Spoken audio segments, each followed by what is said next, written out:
হযরত আদম আলাইহিস সালাম কোন দেশে এসেছিলেন? শ্রীলঙ্কায়। হযরত নূহ আলাইহিস সালাম কোন দেশে এসেছিলেন? জর্ডানে। হযরত সুয়াইফ আলাইহিস সালাম কোন দেশে এসেছিলেন? সিরিয়ায়।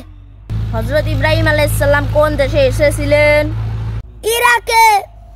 হযরত মুসা আলাইহিস সালাম কোন দেশে এসেছিলেন? মিশরে। হযরত ইউসুফ আলাইহিস সালাম কোন দেশে এসেছিলেন? ফিলিস্তিনে। হযরত আইয়ুব আলাইহিস সালাম কোন দেশে এসেছিলেন? জর্ডানে। কিয়ামতের আলামত বলতে কি বোঝায়? কিয়ামতের আগে যেসব ঘটনা ঘটবে সেগুলো কিয়ামতের আলামত বলা হয়। কিয়ামতের কয় প্রকার আলামত আছে? 2 প্রকার, ছোট আলামত ও বড় আলামত। কিয়ামতের ছোট আলামত কি? মানুষ মিথ্যা কথাই বলবে, মিথ্যাবাদীদেরকেই বিশ্বাস করা হবে। কিয়ামতের বড় আলামত কি? সূর্য পশ্চিম দিকে উঠবে। কিয়ামতের 1 নম্বর আলামত কি? দাজ্জালের আগমন। কিয়ামতের 2 নম্বর আলামত কি? ইমাম মাহাদির আগমন। কিয়ামতের 3 নম্বর আলামত কি? হযরত ঈসা আলাইহিস সালাম এর অবতরণ। কিয়ামতের 4 নম্বর আলামত কি? ইয়াজুজ ও মাজুজ জাতির আবির্ভাব। কিয়ামতের 5 নম্বর আলামত কি? পশ্চিম দিকে সূর্য উঠবে। কিয়ামতের 6 নম্বর আলামত কি? দাব্বাতুল আরব প্রাণীর আবির্ভাব। কিয়ামতের 7 নম্বর আলামত কি? 3টি বড় বড় ভূমিধস। কিয়ামতের 8 নম্বর আলামত কি?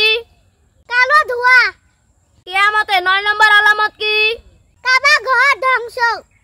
কিয়ামতের 10 নম্বর আলামত কি? আগুনের প্রাদুর্ভাব। হযরত আদম আলাইহিস সালাম কত বছর জীবিত ছিলেন? 1000 বছর। হযরত নূহ আলাইহিস সালাম কত বছর জীবিত ছিলেন? 150 বছর। হযরত ইদ্রিস আলাইহিস সালাম কত বছর জীবিত ছিলেন? 125 বছর। হযরত মুসা আলাইহিস সালাম কত বছর জীবিত ছিলেন? 125 বছর।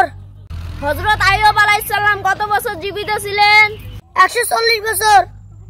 হযরত দাউদ আলাইহিস সালাম কত বছর জীবিত ছিলেন? 120 বছর। হযরত ইব্রাহিম আলাইহিস সালাম কত বছর জীবিত ছিলেন? 195 বছর। হযরত মুহাম্মদ সাল্লাল্লাহু আলাইহি সাল্লাম কত বছর জীবিত ছিলেন? 63 বছর। হযরত ইব্রাহিম আলাইহিস সালামের কাছে কোন জান্নাতি প্রাণী ছিল? বাছুর। হযরত ইসমাঈল আলাইহিস সালামের কাছে কোন জান্নাতি প্রাণী ছিল? দুম্বা। হযরত ইউনূস আলাইহিস সালামের কাছে কোন জান্নাতি প্রাণী ছিল? মাছ। হযরত মুসা আলাইহিস সালামের কাছে কোন জান্নাতি প্রাণী ছিল? গাভী। হযরত জাকারিয়া আলাইহিস সালামের কাছে কোন জান্নাতি প্রাণী ছিল? পিপিলিকা।